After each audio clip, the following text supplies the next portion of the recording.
What's up, everybody? Welcome to the Seoulweaver Podcast. I am your host, Will Brooks, and as always, I'm coming to you from right smack dab in the middle of Seoul with yet another preparatory episode of the Seoulweaver Show. Got a lot to cover here today and a lot going on, and I'm trying to verify things and make sure that all is good because I had a little bit of a mishap earlier this week. I'll talk about that later when we get to related topics and things like that. But if you see me being a little overly cautious, it's because I moved my office around this weekend, trying to isolate some of the noise that happens because I'm now doing the podcast a little bit more. I guess the podcast is the audio is a little bit different than video because the audio quality has to be much better than when it's by itself. When it's just audio, then if you have video going along with it, you guys probably hear things in this episode or in this format of whatever I put together that you probably don't hear it, or it's probably things that are going in the audio in the background that you don't pay attention to because you see me talking. That when I do the same exact setup with the audio, when it's just the podcast, when it's only audio, it's a completely different animal. Like you can just hear every noise in the room. So that being said, needless to say, I moved things around and I broke stuff. And I don't know how. I didn't break it on purpose. I guess no one ever does. But it's just I shot a video and came back and the audio wasn't working. And I was like, how? All I did was unplug it, move it, and then plug it back in. Kind of the way it goes, though. So I hope you guys had a great weekend. Hope you got out and I don't know if you're here in Seoul, I hope you got out and got into something and enjoyed your time because the actual weather warmed up a little bit for us. If you're out elsewhere in the world, I also hope you enjoyed your weekend, but maybe it wasn't as cold. Maybe it was freezing depending on where you were. It's got some weird weather going on the East Coast if you happen to be out that way. But I hope you enjoyed your weekend either way. Today, we got a lot to talk about. We're going to talk a little bit about North Korea. Of course, we're going to go into the current events, North Korea update.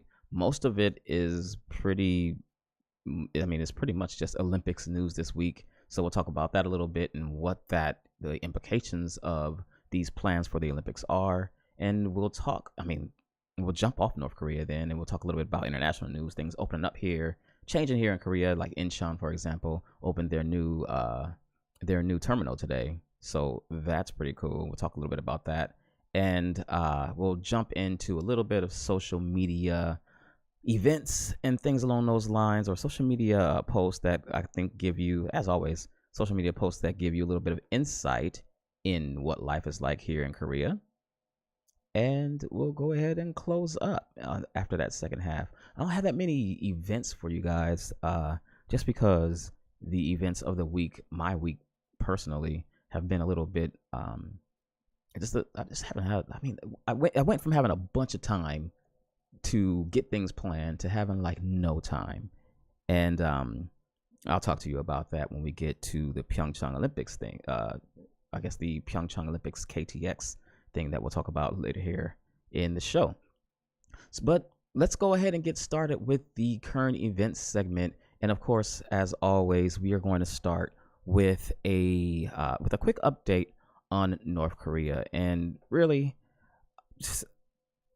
again, all the news this week was just kind of about how North Korea and South Korea are trying to use the Olympics to kind of mend the relationship and do some brotherly healing, I guess, some brotherly bonding, and do some damage control with the really dangerous rhetoric that has been taking place over the last few months, or last year, I guess, or even longer than that, to be completely honest.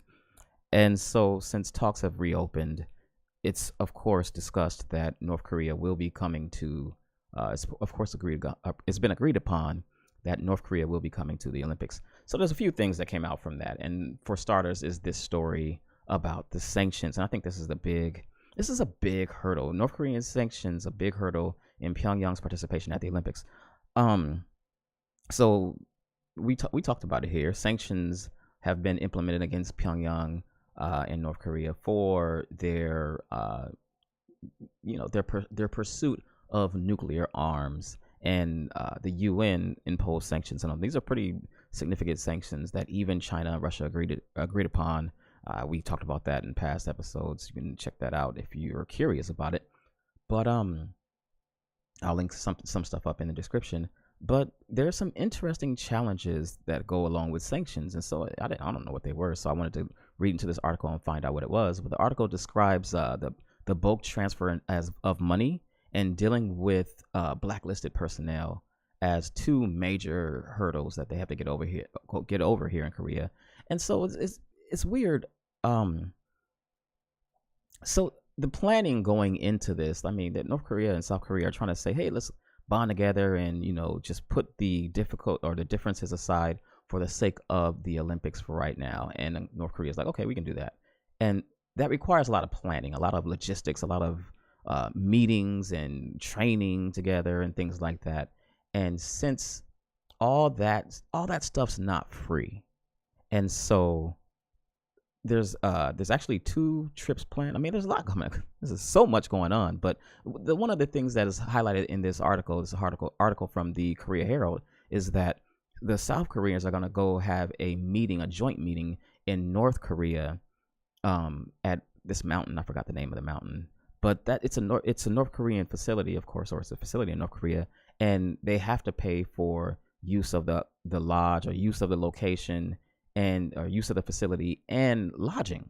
And, so they got to stay somewhere, they got to pay. And so since they're sending so many people, that's going to be, I guess, that runs the risk of being considered a bulk transfer of funding to North Korea. I'm not sure.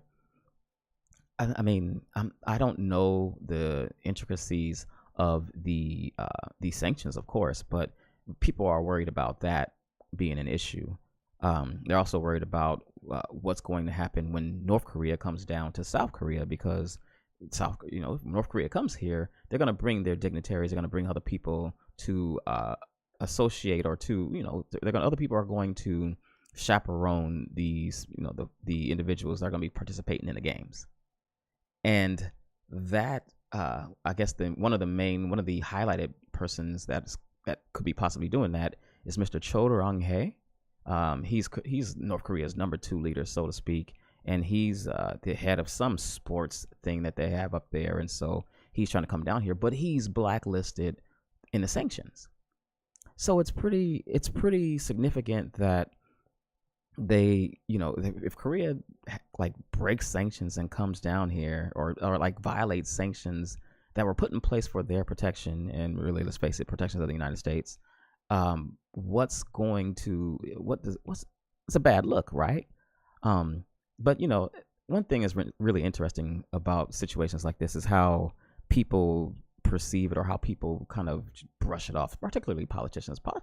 Elected officials, public officials are really unique in the way that they brush things off and just say, oh, it's nothing to worry about. And that's what South Korea's unification minister did. He was just like, they actually wanted to talk about Mr. Cho Dong-hae coming down, and they say they attempted to discuss it, but the North Koreans wanted to discuss it later, so we couldn't specifically talk about it. And I mean, I don't know, sometimes North Korea kind of seems like, I don't know, if you like minimize everything down from like take it down to the lowest level, North Korea seems like a cousin that you like told he couldn't borrow your car anymore. And then when you told him you can't borrow your car anymore, he was like, hey man, I heard about this dope party. And he's like, yeah man, but I can't drive out, it's far away from home, I can't drive all the way out there by myself, I need somebody to drive with me. Well, I can drive with you. It's like, wait, I told you can't drive my car, you drive reckless. And he's like, nah man, we can drive, we can split up and switch it out. Well, we'll talk about it later. Let's talk about it later. Let's get on the road, and when you get tired and it's too late, you're just gonna let me drive. I don't know, that's a bad analogy, but it just seems like this sneaky kind of, hey, put it off till later until it's too late way of dealing with things. But I don't know. I think there's so many articles where Seoul talks about this like they're gonna move forward with their eyes open, and they're not gonna get too anxious of dealing with North Korea. I hope that's the case, because it just seems like things can get a little out of control. The IOC chief, of course, the Olympics chair, he's like, oh yeah, this is a great step forward. And of course, he has no reason to, paint the Olympics in a light that like cures all things and heals all things. Olympics has, I've been hearing ever since Brazil, I've heard a lot of bad things about the IOC and how they do business and how they conduct themselves and how much corruption is involved with them and all those agencies and things like those international agencies, World Cup and stuff like that. So I mean, take what he says with a grain of salt. Never take him seriously just because of who and what and where he is and where his interests are. But it is a pretty serious concern, because what does happen? I mean, if South Korea itself breaks sanctions with North Korea, what effect does that have to other members of the UN and things like that? And there's a lot of dynamics at play there. So what actually happens? I'm curious about that. I mean, I don't know if there's any. I don't know if that's outlined out there in the sanctions and things like that, but I would say tread lightly, because that seems like something that you don't want. It just seems like it's just a bad look. In addition to this issue or this concern, there's also concerns over the unification flag. It sparks dispute both really within South Korea. So needless to say, South Korea and North Korea have come to the agreement that, okay, we're going to march under this unification flag. And it's not the first time this flag has shown up. It's not new. They've actually marched together under the unification flag or reunification flag previously 8 times, I think, in total. But most recently at the Busan at events in Busan and Daegu. So at these international sports events in Busan and Daegu, where Seoul was the host. And there's a couple of different arguments here. There's a lesser argument, in my opinion, that some Koreans are saying, supporters are saying that this will show, like, Olympic peace, the Olympic spirit of peace. Like, it's just a peace offering. It's a symbolism of, hey, things are put aside, all the past transgressions are put aside, at least just for this moment. Let's go ahead and have some friendly sport. And then other people on the other end are saying that it's nonsense that the host country doesn't get to fly their own national flag. And that's kind of like that's what caught my attention about this article. They're going to be marching under this flag in place of the Korean flag. So the Korean flag is going to come out at the onset of the event. So at the opening event, they're going to display the South Korean flag, the what's it called, the Taeguki, and they're going to display that flag at first. But the plans are not to display it not display it, but not to actually fly it in the events anymore. After that, they're going to fly the reunification flag, and that's kind of I get it. Like, we're hosting the Olympics. We want to fly our own flag. I guess not really that big a deal, but isn't peace a more grand requirement, or isn't it a bigger deal? Isn't that the priority, to make sure that your countries like try to do, come together and get out from under this nuclear threat? Not that does anything, right? Like, is this really going to go that far in combating North Korea's nuclear ambitions? I'd go with no. But there is a greater argument. Some are saying this provides momentum for the peace. This just provides a momentum for peace, that this is just a long symbolic way of saying, hey, let's kind of try to come together in this symbolic way. But the argument against it, and it's almost the same as the last argument, but the argument against this is, they say, it's falsely touting unification and without actually addressing the issue. So this is like playing nice with some people. The critics are saying this is playing super nice with North Korea without even having them address the nuclear issue. And that's probably I think that's a greater argument than just wanting to fly your own flag. In either case, it's causing just a little bit of discord here in South Korea, because South Koreans are saying that they want to fly their own flag, and the flag means a lot to them in South Korea, just as much as their flag should mean to them in North Korea, or is probably a sign it better mean to them in North Korea.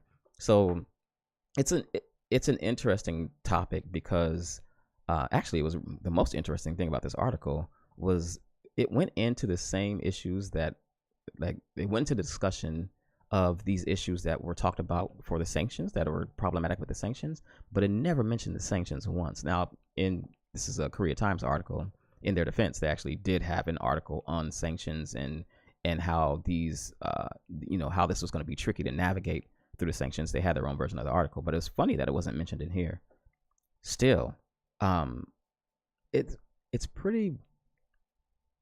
So I want to watch how I word this, but it seems like Korea's ideology is what got to the point where they can have the Olympics in their country in the first place.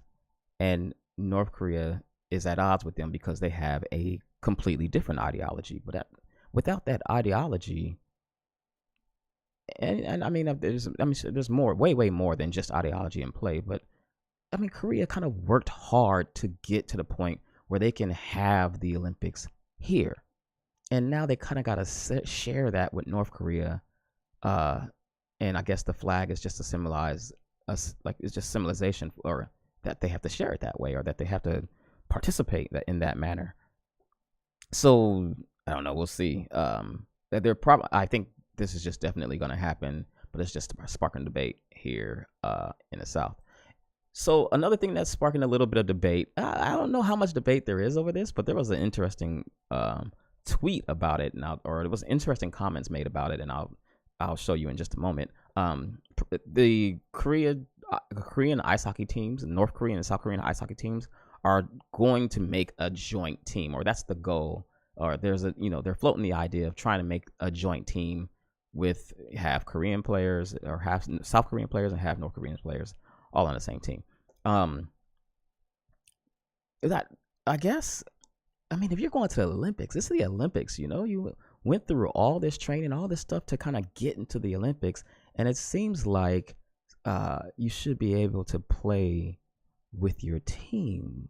I don't know, like, and take your shot. Just do your best of getting it all out in the field, or all out in the ice in this case, and going for the gold, not having to kind of falter or kind of, I don't know, cough up this great opportunity, and probably once in a lifetime opportunity. And who knows how many times these guys are going to go to the Olympics. I don't know if ice hockey is something that finds people back there over and over again in the next 4 years, though.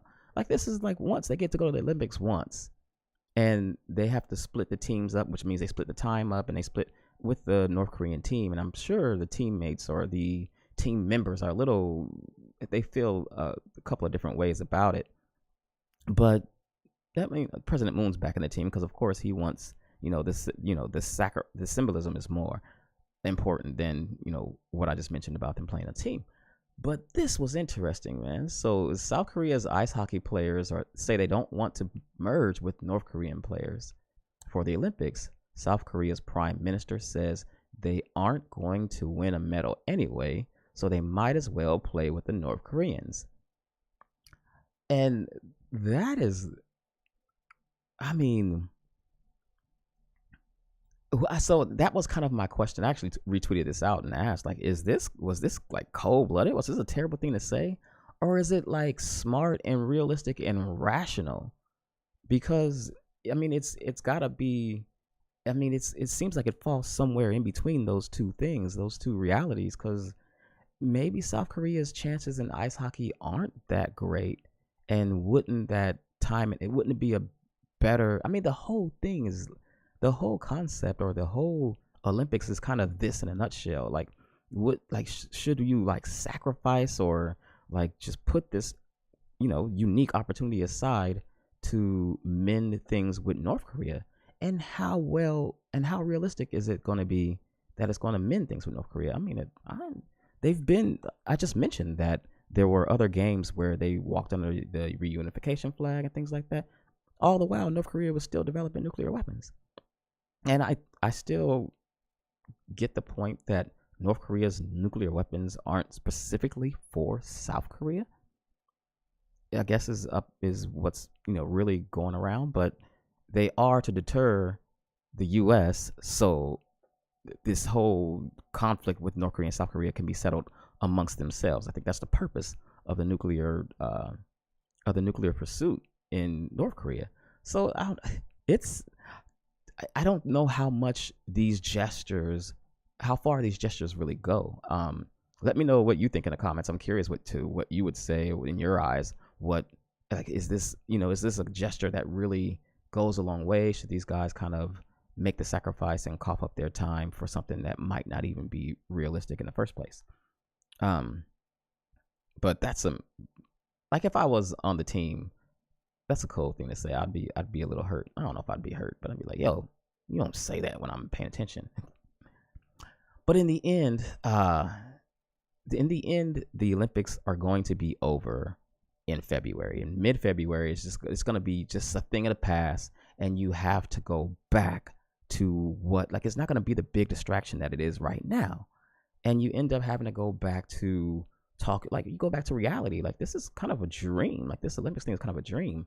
And this is kind of I think this is I don't know. This kind of shows, this is a depiction of that. So it's an article from, I guess, Express UK, from Express News. Just what is North Korea planning? Shocks. I think that means shocking satellite images review huge military drills. Military drills as in just they're practicing for a parade, not like a real military operation or anything like that. And it's crazy. Like, so North Korea can always scream like, hey, you guys are doing these practice drills and think, well, this is kind of contradict what I just said. But North Korea can always scream that, hey, South Korea is doing military drills. They're practicing, offensive measures against us. But nobody ever tells North Korea that they're practicing. No one ever makes that claim to North Korea. So meanwhile, while here in South Korea, they're scaling back military exercises and things like that, Pyongyang's getting ready to have this huge drill. They said it's going to happen or this huge parade that they're going to happen or display, or that's going to take place on the 8th of February. I don't know how you get that information from satellite imagery. Like, how do you know what the date is that they're going to do it? That's a strange thing. But they're going to do it right before the Olympics launches, or right before the Olympics take off here in South Korea. So, I mean, it's kind of like a reminder that, hey, once the Olympics are over, you still got to deal with these guys and their military aspirations. And I'm certain that, South Korean government that's not lost on them. I'm certain that they are well aware of that fact, and are just trying to leverage it as much as they can and just take advantage of the situation, which, yeah, good. I mean, I think good job. I don't know. I have mixed feelings about it. I have mixed feelings about a lot of things. You'll notice that I go back and forth about things from time to time because I just keep trying to exercise empathy and look at it from both sides. So yeah, that does it for the North Korea update. Again, nothing but Olympic related stuff. We've got some more Olympic related things coming up in just a moment. I'm going to take a quick break and make sure everything is good to go on this end. I will see you guys in a short moment. Thanks a lot. Thanks a lot? I don't know. I'm going to cut the video here. That's why I'm saying that.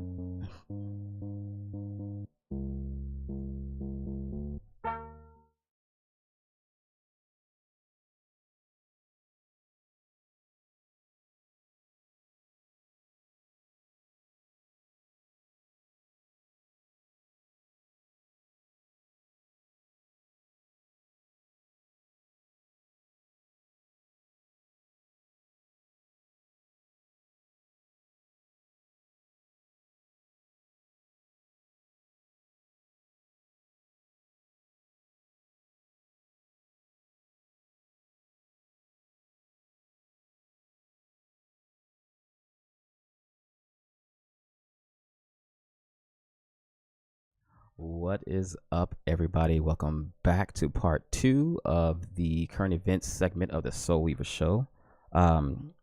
We are going to jump into some non-North Korea related news just because we just had our North Korea update. If you're watching this on a replay, you can catch that in that link will be at the end of this, both at the end with the cards, and the link will be in the description. But if you want to check this out, none of this is going to be related to North Korea because it's a little it's a little depressing to talk too much about North Korea. But the news doesn't get much better because this is some pretty I guess, I don't know, this is some questionable actions right here. So the Olympics are coming here to Korea. I actually did a video related to this yesterday. I woke up in the middle of the night to do it, but there was a bit of a, I guess, kerfuffle. I don't know what to call it. I don't even know if it is a kerfuffle. That's actually the question. So this is what happened. The Korean train company, Korail, they actually did something a little controversial. So the Olympics is being held during Lunar New Year here in Korea. Lunar New Year is this huge travel season in which it's a multi-day holiday where Koreans usually take off, and it's not just in Korea, just in all parts of Asia. But Korean workers will usually will be off for 2 to 3 days, and during that time they'll travel to visit family, to pay their respects to their ancestors and things like that. It's a huge travel holiday, and what's going on here is that's happening right smack dab, like in the middle of the Olympics. So Korail had kind of a decision to make. They said, well, we can let everything be equal, or we can set something up that favors Koreans who are going to be traveling during this time. And so, I mean, this is Korea, man. You're gonna run into discriminatory situations like this, or this is, I don't know if it's discriminatory. Yes, it's favoritism. So what they did was they released these tickets. They set a day up to make these tickets available for the KTX going down to the Pyeongchang area, or for everywhere. They set this up to make them available on the 17th of January, 1 month out, just about a month out. On the Korean site, the tickets go available or come on sale at 6 o'clock in the morning. On the English site, the tickets weren't available until 4 p.m. in the afternoon.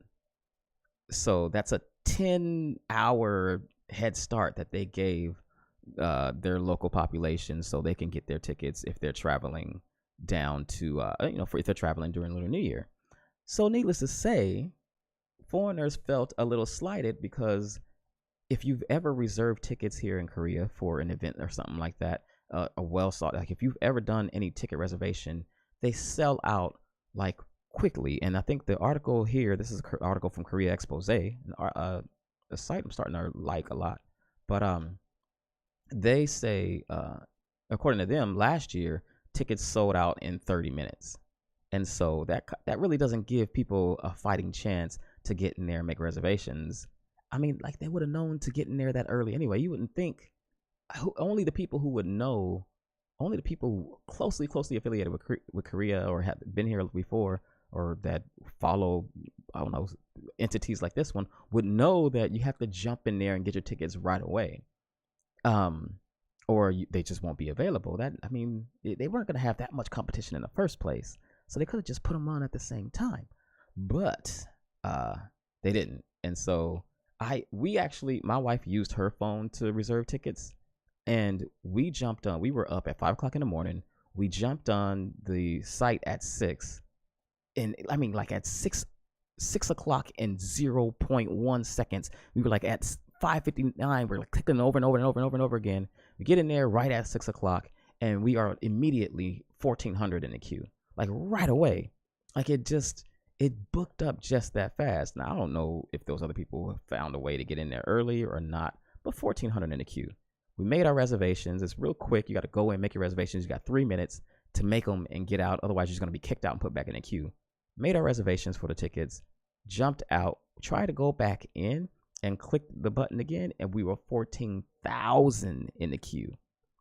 Now, that's not all people buying tickets to Pyeongchang, of course. That's people buying, people buying KTX tickets to all parts of Korea as a whole. But 14,000 in the queue. Now, to give them a heads up, or to give them a little bit of credit, their site worked flawlessly. I didn't have any errors, no lag, no nothing. But it was extremely unfair. And needless to say, particularly for people who bought the Korail pass. And so it was there was an actual, what was it? There was an actual pass that they sold online. Like, they sold this Pyeongchang pass. Oh yeah, the Pyeongchang Korail pass, where you can actually use it to travel. They have 5-day passes and 7-day passes, something like that, and you can use it to travel back and forth from Seoul to Pyeongchang at will. The thing is, you still have to make reservations. And so, that it just turned into a huge cluster. There were other problems where I think there were other problems on the English site where you have to pick a country and they didn't have all the countries listed, and you had to do all this jumping through hoops to get things done.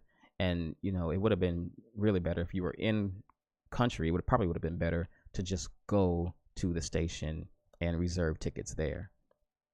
They were selling tickets at the train stations from 9 o'clock in the morning to 11 o'clock. So I think that's 11 o'clock at night. So all in all, someone from Korea Expose gave a call to Korail, and the Korail representative was like, yeah, we have to reserve tickets for the Koreans that are traveling for the holiday. And so once they get their tickets, the foreigners traveling for Pyeongchang Olympics can get theirs. So it was like, it wasn't, that's the thing about being in Korea, man. Like, they are like, of course we're going to make it easier for Koreans. And I don't, like, in the end, if money talks, in a world where money talks, those are their long-term constituents. Not like they have any choice to go any other way. Like, they're going to, like, the Koreans will find out that they weren't able to get tickets through Korail because Korail gave the foreigners the same preference as the Koreans, and the Koreans will say, I'm not using Korail next time. There really is there's no competition. So they get away with whatever no matter what, but they didn't even see a discriminatory. Dude probably answered like, what's the problem? We just gave the Koreans a chance before we gave the foreigners a chance because they're Korean and this is Korea, and they're foreigners and they're not from here. And they didn't see anything wrong with that. And that gives you a hint to what you walk around. I love Korea. I've been here for a long time, but I run into situations like this. Not like this, not on this scale, but you run into situations where there's discrimination, clear discrimination, where you aren't allowed into a club, or you aren't allowed into an area, or you aren't allowed to buy something or something like that, just because you're not Korean. I've actually, in their defense, I run into it in an opposite direction too, where like you can't go into casinos if you're Korean. Like like casinos are only for foreigners. I should look that up before I spread that around. But that's something, like, sometimes you run into discrimination in the opposite direction, and it throws you for a loop. You're like, what do I do with this? I don't even like casinos, but I gotta go in and gamble because I've never seen that in this country. So yeah, I'm curious to know what you guys think. Like, this is a bad look, but is it a bad decision? It's bad optics, but Korail's not gonna go start up a business in another country. They're Korean rail, so these are their permanent constituents, I guess. I don't know. Is it a sound business decision is what I'm trying to get around to. Like, I already know that the optics are horrible. The premise as itself is horrible. Another thing that's pretty interesting, I mentioned this in the opening, Incheon today opened up their second terminal. This is pretty cool. I always liked Incheon. I wish I had more airports to compare it to, but Incheon to me it's always been a great airport to fly out of because it's all so simple. They open up their second terminal today, and it's the first large-scale expansion in 17 years. And it's going to have like all the bells and whistles and things like that, like a new expansion should. You're going to be able to do facial recognition and self-check-in or automated check-in and things like that. But the weird thing is, Terminal 2 is only for four different airlines. It's only for Korean Air, Delta, Air France, and KLM Royal Dutch. And those are like the Sky Team Airline Alliance teams. That's the only 4 people that'll be using that new terminal. The rest will still be back at the old terminal. Not that there's anything wrong with the old terminal. I've heard, I've actually talked a little bit with a friend of mine about how Korea or Incheon Airport was developed, and he said when it was developed, there was a lot of confrontation, or a lot of spectacle, or just a big deal about how big it was. They were like, it's too big. Our airport doesn't need to be that big. Why is it taking up so much space? Blase, blase. Why does it cost so much money? And I think that was like the attitude back then. I'm glad whoever is in charge of Incheon, or whoever's in charge of that project, or whoever was the chief of that agency that put it together, I'm glad they didn't listen to everybody that was saying it was too big, because it seems like it was built perfect, just with the right size, just to expand and not be too crowded. I haven't been there on like crazy days like Lunar New Year or like days where the travel is extreme, but I always have a pretty decent experience there at Incheon. Now, the staff sometimes can be a little, particularly immigration staff, can be a little crazy, but in any case, we always had some great times or have a great experience. Especially when I compare it to like LAX, where even though I can read all the signs in my native language, I'm still confused about where to go. Like Incheon is like just a little arch, and you're up on the third floor if you're departing. You're down on the basement or down on the ground floor if you're coming in. It's just simple. Yeah, subway lines going there. There'll be buses that'll be stopping at both terminals here when they open in this new terminal. But yeah, I think the development of Incheon shows a little bit of insight that you don't see in certain parts of Korea. Like, for example, if you walk, like, Gangnam was like developed and planned out, and it's, like the infrastructure is pretty decent down there. But in Gangbuk, you can tell, like north of the river, you can tell that they just throw buildings in wherever they can get them in until some big developer comes around and redevelops the area and makes it nice, like they're doing now. So I don't know. Next time I fly out of Incheon, I think I'll be using probably on that new terminal. South Korea to build artificial reefs to block illegal Chinese fishing boats. I've been hearing about this for a long time, that like Chinese fishermen come over to the Yellow Sea, that right along that is the western maritime border between North Korea and South Korea, and they fish there illegally because they know the Korean Coast Guard isn't going to be that aggressive, because they don't want to run the risk of having some kind of incident with North Korea. So they kind of take advantage of the situation, exploit the situation, and they go in there and fish illegally. So sometimes I'm impressed with how South Korea handles, big brother China, so to speak. Like they'll be like real kind of calm with their aggression. And so what they're doing here is they're just building up these man-made reefs to just kind of stop this occurrence from happening. The thing is, we'll get to that in the end. We'll get to that now. So North Korea in July actually condemned the structures as military provocations.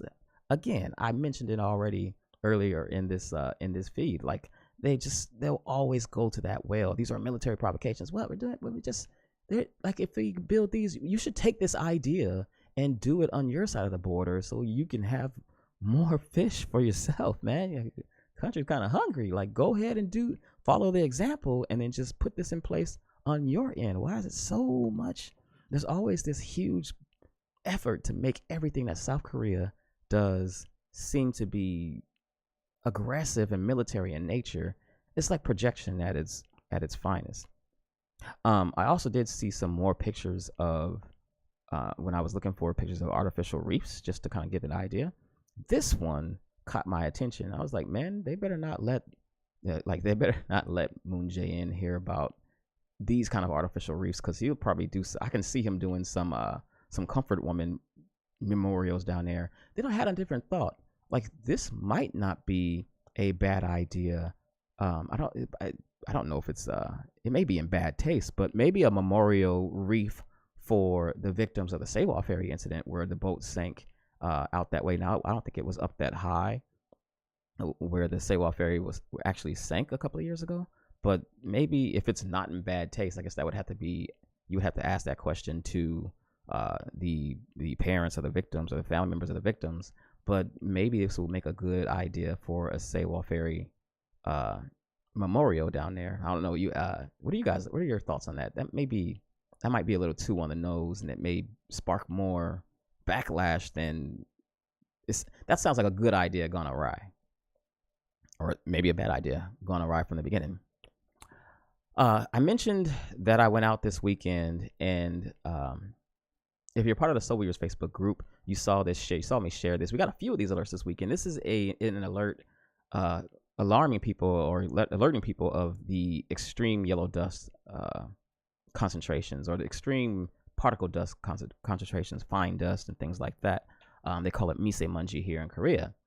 And like we got like 4 of these in the past 3 days or something like that, or 3 of these in the past 4 days. Pretty abnormal for here in the winter. Now, I didn't actually cut and paste the article. I don't know how that happened. I was in a hurry, I guess. But this actually triggered something here in Seoul. So since the pollution levels were so high, the mayor of Seoul actually declared the day like free. He declared it like free. They gave out free public travel to kind of combat the bad particle pollution. And at first I was like, wait, how does free travel like combat particle pollution? I don't get that at all. But I guess what he was saying is, what he was trying to do is motivate people not to drive their vehicles. They just take public transportation to work and back, so commuters wouldn't be producing, OC levels or whatever it is that contributes to fine dust.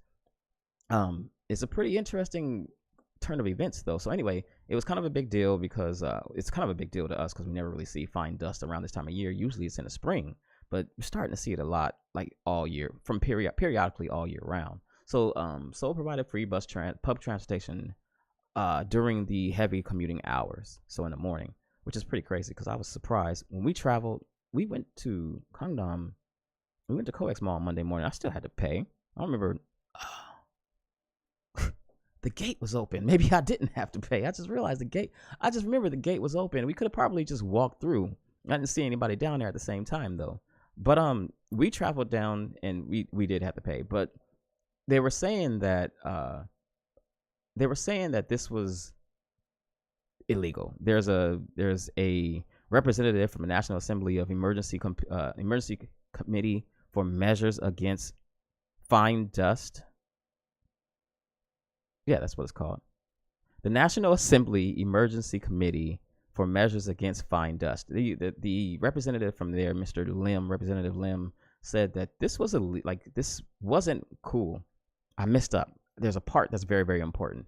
So that free transportation costs Seoul money, right? Like it's not, money doesn't just come from nowhere. It's like 6 billion won, billion with a B, like billion. That's actually 5 point something million dollars. And so what what the mayor of Seoul said he was going to do is he's going to take that money from the disaster relief fund. And that's what this representative is saying. Representative Lim is saying is illegal because fine dust, it doesn't quite fall under the description of disaster. Like the disaster relief fund is for natural disasters. So he's saying that this guy is taking this money and pulling from this fund, but that's not what the money's for, and that's illegal. He even went a step further and said he's doing it for illegal or political purposes, not illegal, political purposes, because he just wants to have these populist things going on going into elections that are taking place in June or July. I forgot which month it is. One of those J's. And that happens so often with this mayor of Seoul. Like he must have a history of being doing everything, like everything he does, they say it's for political purposes. It's crazy. Like when he did the way he reacted during the MERS, scare that was going on here in Korea a few years ago. Like he just put out the names of the hospital that had MERS patients, and they said no, you can't do that. And I think he actually he might have went a little too far and put out more information than he should have. But they said he did it for political reasons because he was looking at running for president, and that's the only reason he did it. If this mayor is the same, I don't think it's changed since then, but I hear that all the time. The political scene here in Korea, it can get pretty, it can get pretty gangster. They be not as gangster as it used to be. When I came here, you would see videos of like parliamentarians, like them people fighting, like physical fighting in like the Blue House or something like that, or in Yeouido in the, in the parliamentary buildings and things like that, in Korean versions of Congress and stuff like that. It was crazy. But particle dust was pretty bad this weekend. My wife ripped me a new one. This is footage I took while I was on the way out to Gangnam, and that's just going across the Han River. And you can see, usually you can see those buildings so crisp and clear, and that's all misemunji. That's all fine dust in the air. And fine dust is bad. I actually explained this in a video a while ago. I'll link that up in the description. But fine dust is it's hard for your lungs to filter it out because it's so small that it goes into the bottom part of your lungs and causes all kinds of respiratory problems there. Um, so yeah, you got that to look forward to when you get here during the Olympics if you're actually on your way. That's all I have for the current events update. I'm going to take a quick break. We're going to come back with the lighter half, crack a beer, and sit down, talk a little bit about social media, and I'll catch you guys there. See you in a few. You guys have a good one.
Okay. Your boy is back. Lightening things up, getting super informal on this on the social media segment of this show. I should probably jump on Instagram Live. I guess we'll set that up next time. Can I be heard? Oh yeah, probably like real loud. Oh. Sometimes messing around with this mixer is just that's for people who really know what they're doing. Actually, it probably isn't.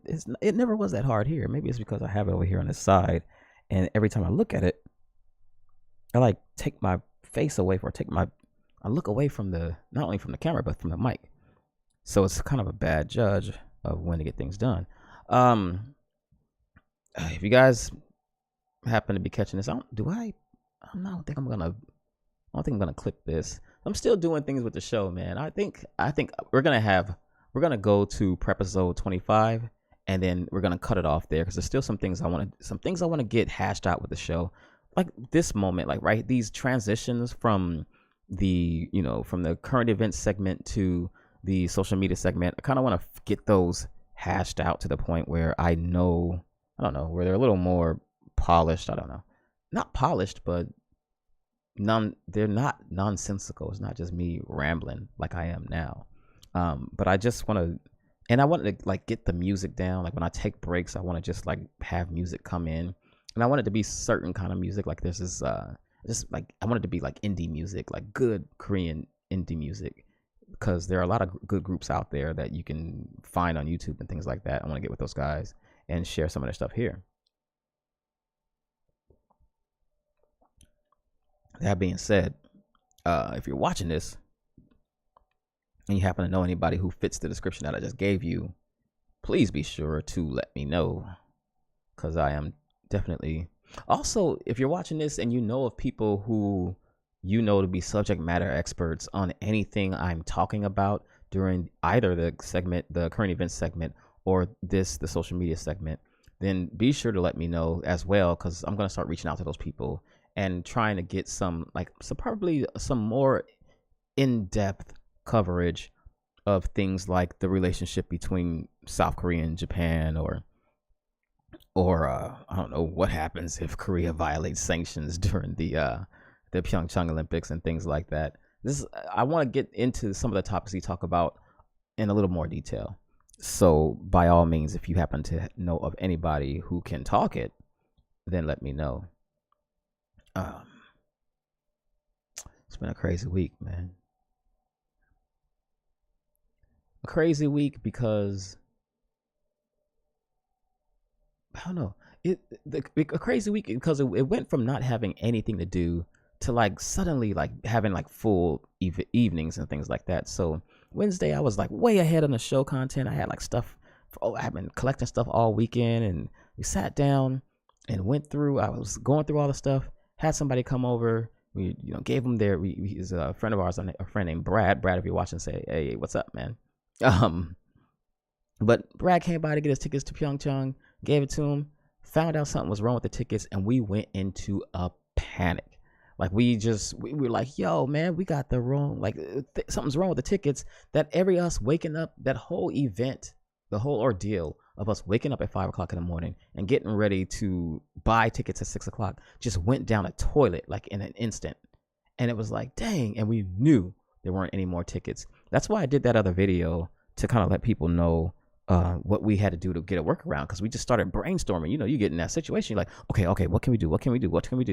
And we started talking about what other subway stations or what other KTX stations that we can catch the train from, or that we can get tickets for, that will get them from Seoul down to Pyeongchang. And there's Cheongyeongni here, and then there's Sobong, which I hadn't heard of, but I'm just litigating that whole video. I'll leave that link will be in the description. If you find yourself in that situation, I hope it helps some people out, because it would suck to actually have tickets to the Olympics and not really have a way to get down there. I've heard like the Airbnbs and things like that, the lodging down there is outrageously priced because it's priced per person. So Brad was telling me he's going down there. He was telling me, hey, I reserved, like the tickets were, on Airbnb or on the site I was on, it was $59 or $59.99 or 60,000 won or something like that a night, or $59.99 a night.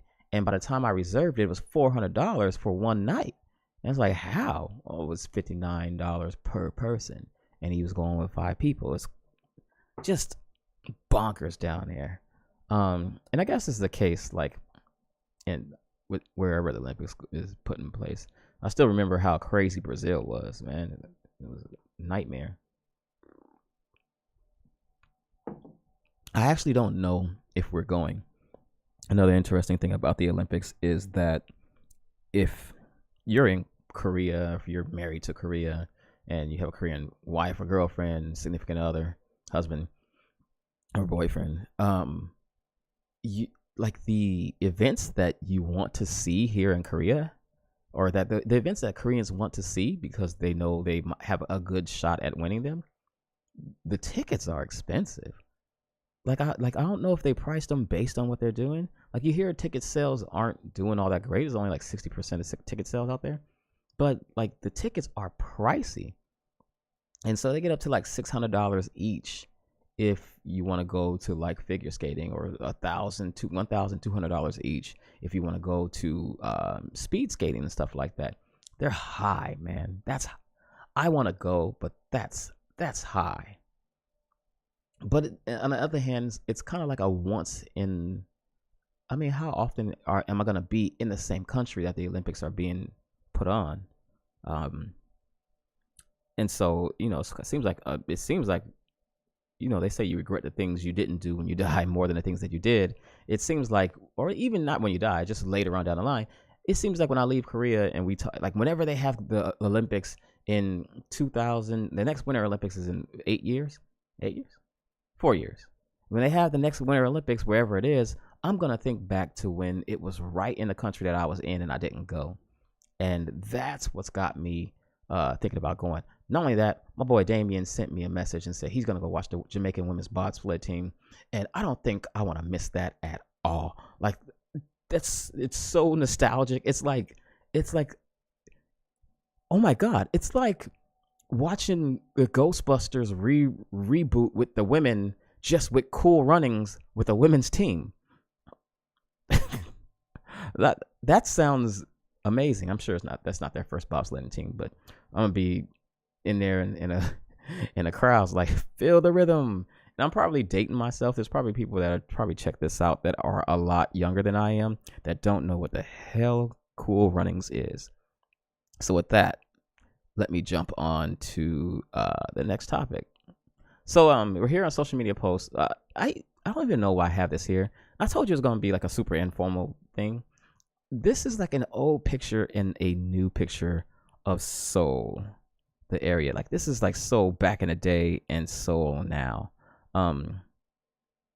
It's crazy to think what Seoul used to look like, man. It's kind of bonkers. I guess it's everywhere. Everywhere is like that, right? Like, every city used to be like just nothingness there. It used to be just flat. But this right here, man, this is like, and it's really, it's 1900s, so I guess it is a lot of time. It's over 100 years. But that is like, how did they even get the picture back there? Okay, I'm showing my ignorance here. They had cameras, I'm sure. But compared to what Seoul is now, is like unrecognizable when you look at it as back in like the old days. Like, it's just pretty crazy to look at how much there's pictures like this in a few places that I walk by, like, and you'll see this in a subway station somewhere, and it'll just be mind-boggling to me. I'll just sit there and stare at it for a while. I think this was actually in Seoul Station, or I'm sorry, Samgakshi Station or something like that. Maybe Shinyongsan Station has something along these lines where they just show old pictures. This makes me want to go to a museum and just walk around and look around at old stuff, because it's crazy what humans do. I wish I had. And then you look. I actually was downtown in Gangnam this weekend. I'll tell you where I was in a minute. But we were near COEX Mall, and like, I was standing at the Trade Tower, I guess Seoul Trade Tower.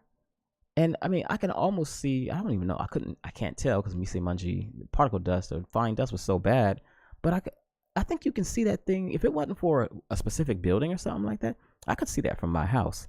And standing just at the foot of it, at like the actual foot of it, and looking up, it just disappears into the sky. It looks like it just disappears in the sky.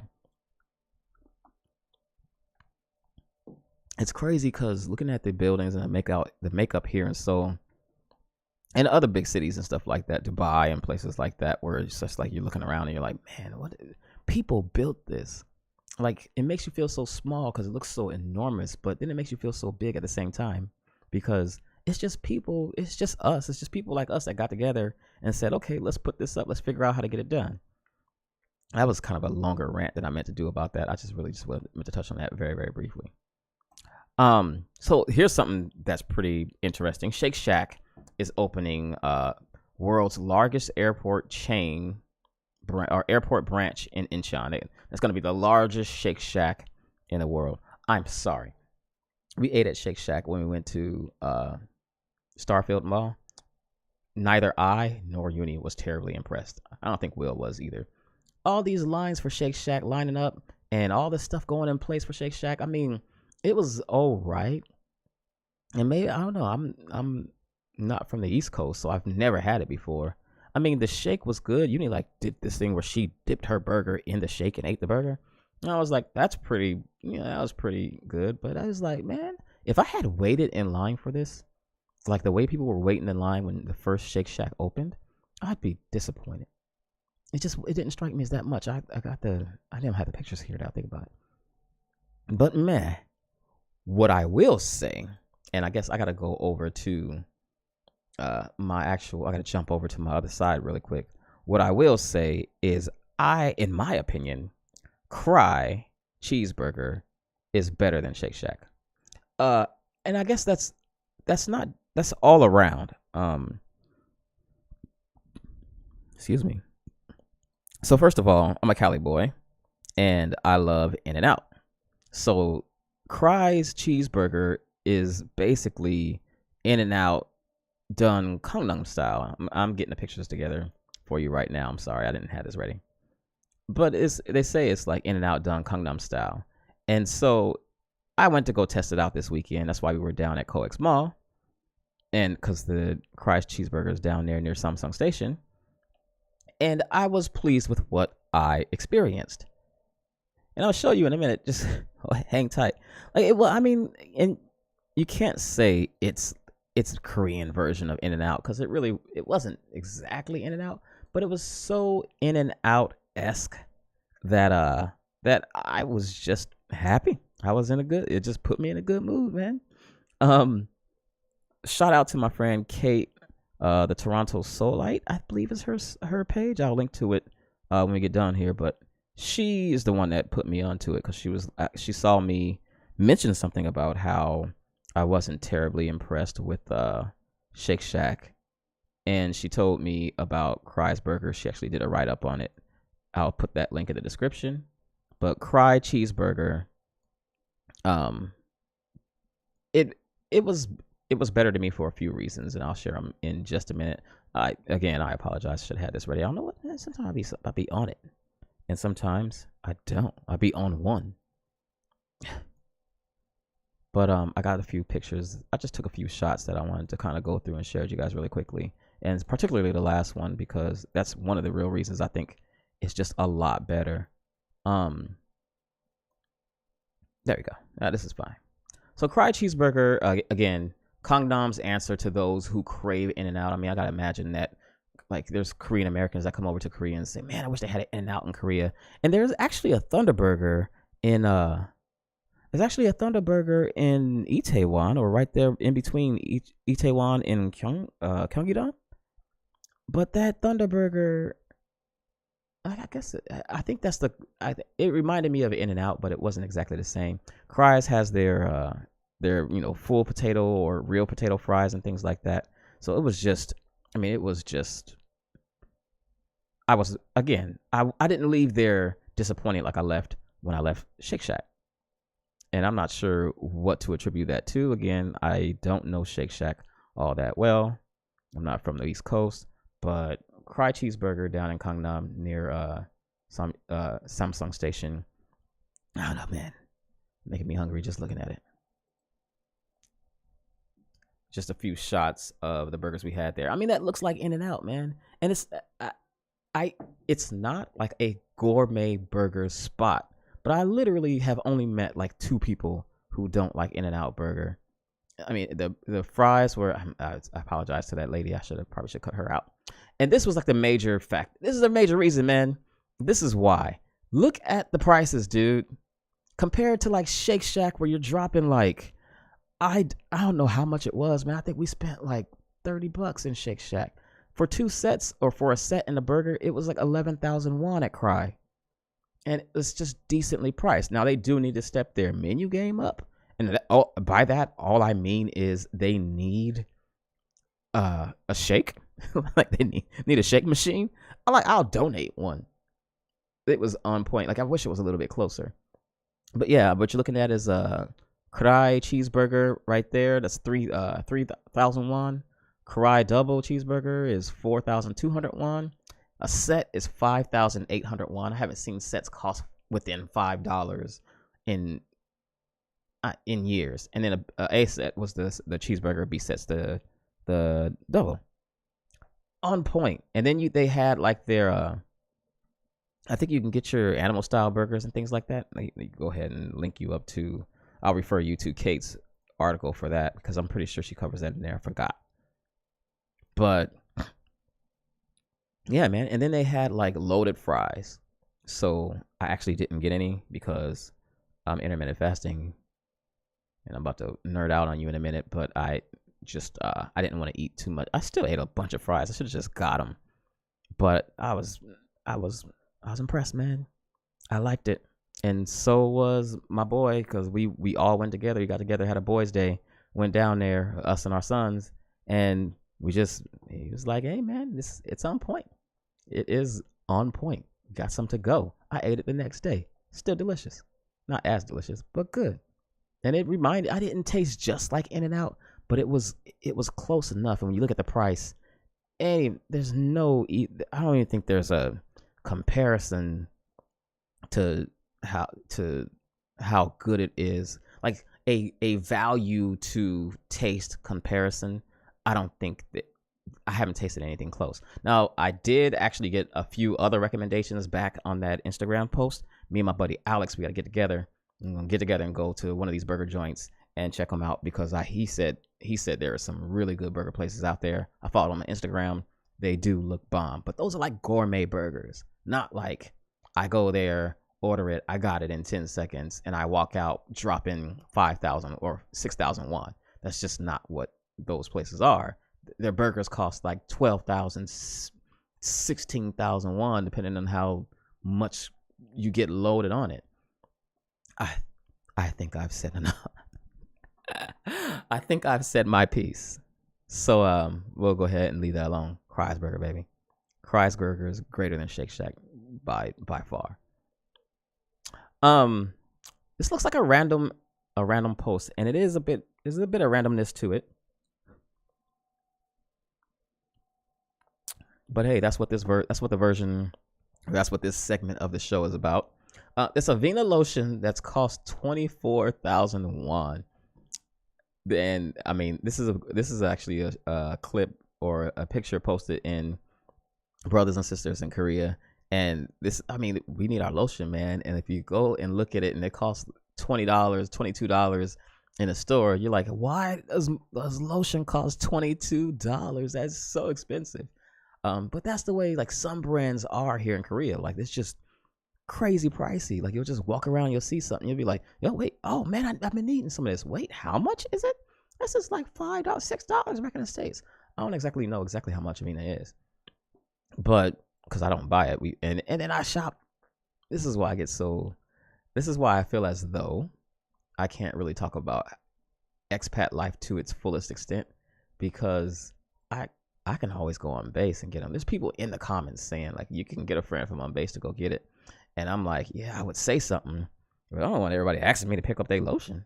I got enough of that with my family members telling me to grab stuff from on base. Can't have that with strangers, so I kept a little quiet.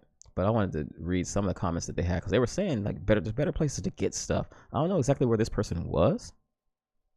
It's just 24,000 won.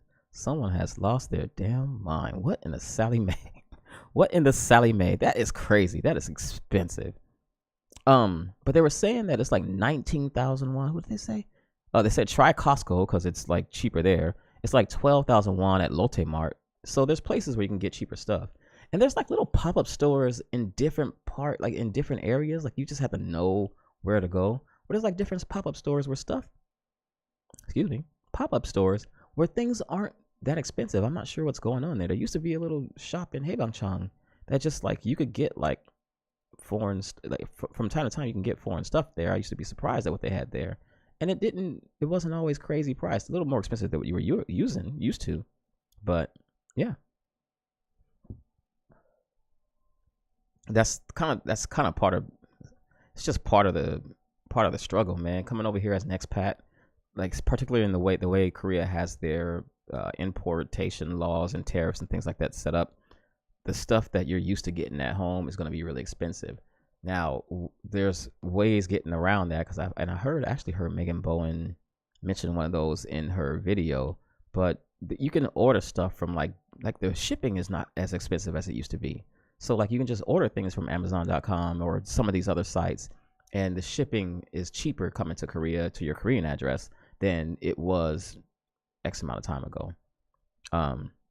So it's actually worth it to order it, like maybe even in bulk, like order your deodorant or like your toiletries and things like that you need in, larger numbers because you save money in the end and you get it in the mail and you can roll out with it. again, a little random. I saw this article and I was like, yo, man, like I'm thinning out on top. Like this is a before and after picture. So this is this dude like here before he used a product. This is this dude after he used the product. It's actually a video and I wanted to share it with you guys, but I didn't want to get copyright infringed again.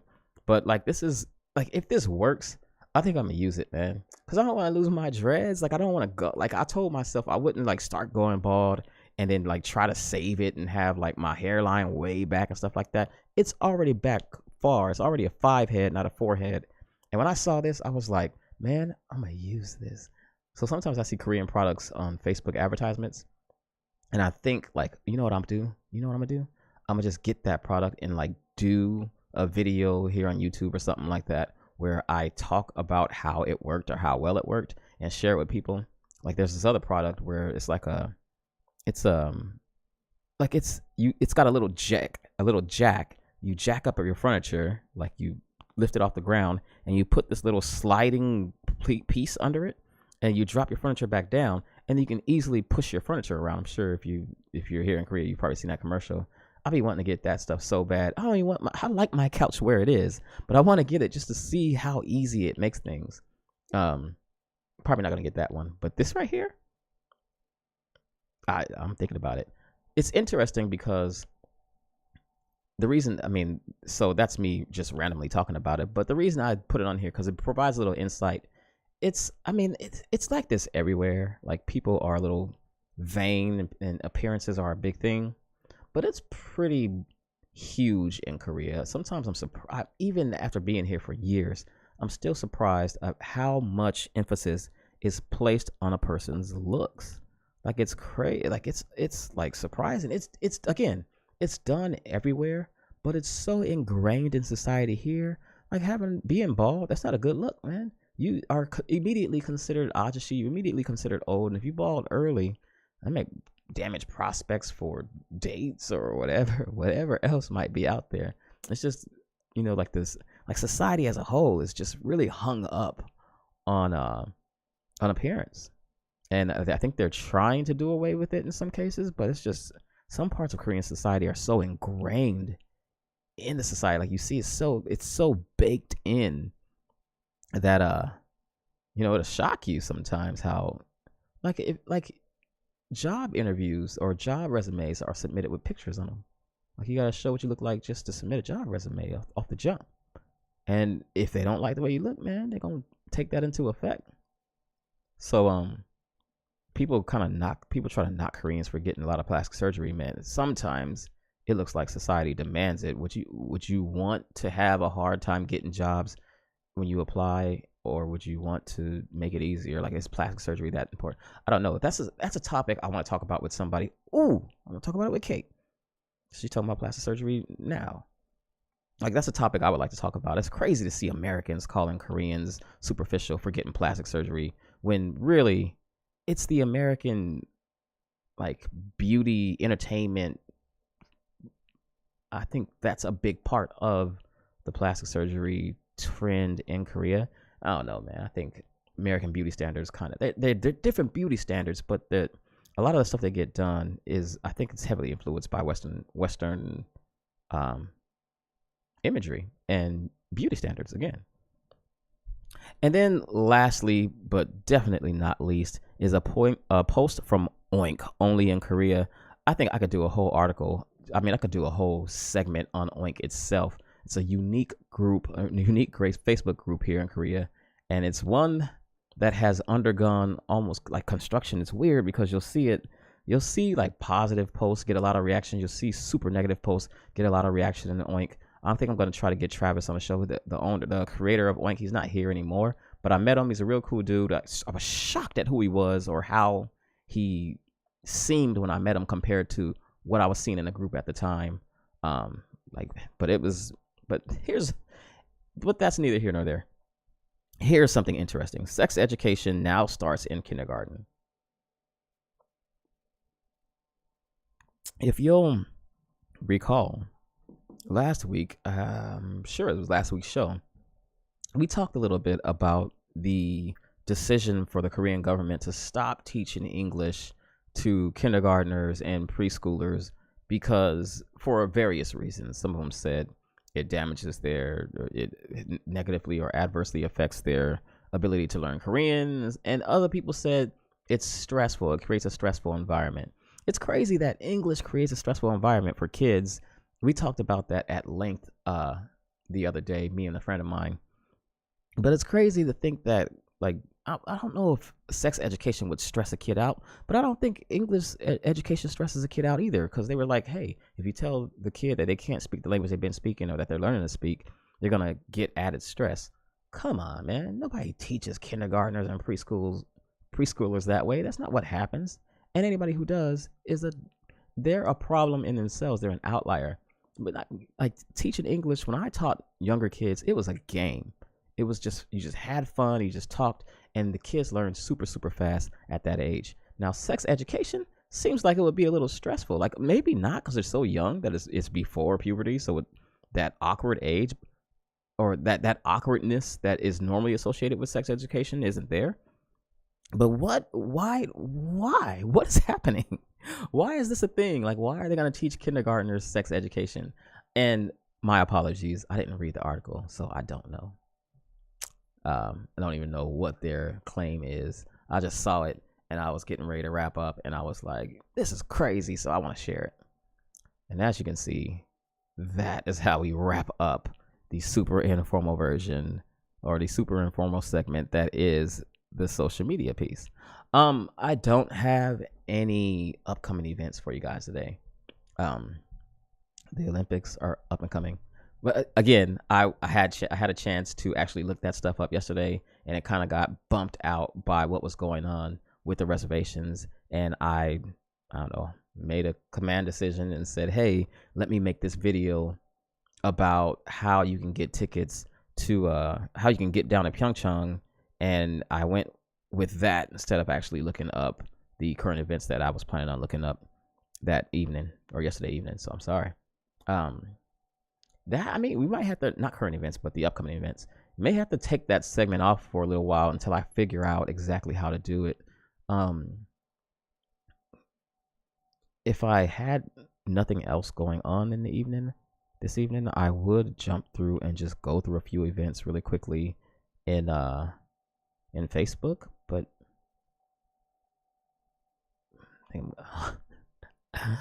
that's not gonna happen, man. I already been on for like an hour and a half, so we gotta go ahead and jump off. Thanks so much for joining me, guys. The show is coming along slowly. It's gonna be developing and changing and undergoing some changes over the next few weeks. Again, I'm gonna go to Prepisode 25, and then we're gonna jump in and go live. In the meantime, while we're doing that, I'm gonna be just tweaking things and doing things a little differently. I may actually do the live show on Facebook, because it seems like something that I can give to the Facebook group that doesn't really happen in other Facebook groups. So maybe that's an option.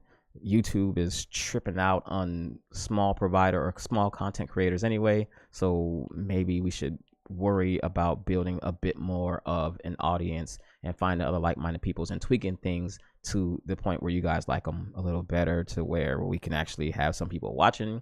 And I don't know, monetization isn't a big deal anyway. It's just trying to get the word out there and figure out what's the best format. That's really what I'm worried about now. So maybe I'll stay on YouTube. I don't know. I'm trying to figure that out.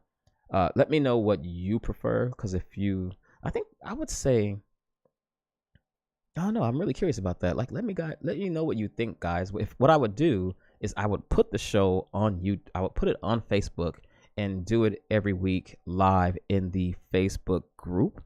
But then I would jump off, or once I got done, I would like record the show on the side and then post that replay and take out all the fluff where I'm just sitting there rambling about nothing. Take all that stuff out and just have each segment show up on YouTube without me rambling on and talking crazy in the middle. And that would eventually be, that would of course get done and be available to you guys on YouTube. So, and it'd be in smaller 10-minute segments. So I'm curious to see what you guys think about that. Let me know. Don't forget to follow us on Instagram and Twitter at Seoulweaver. Join the Seoulweavers Facebook group, like the Seoulweavers Facebook page, and check us out on iTunes, Seoulweaver, on Stitcher, on Seoulweaver as well. And check out the podcast because that's going to be getting up and running here soon, quickly anyway, as well. So that's all I got. I'm going to get out of here. Thanks so much for your time, guys. I appreciate you tuning in. Again, always if you like the video, subscribe if you want to see more, and holler at your boy next week when we go live with the Seoulweaver Show. Thank you very much. Have a good night. That's a bad transition.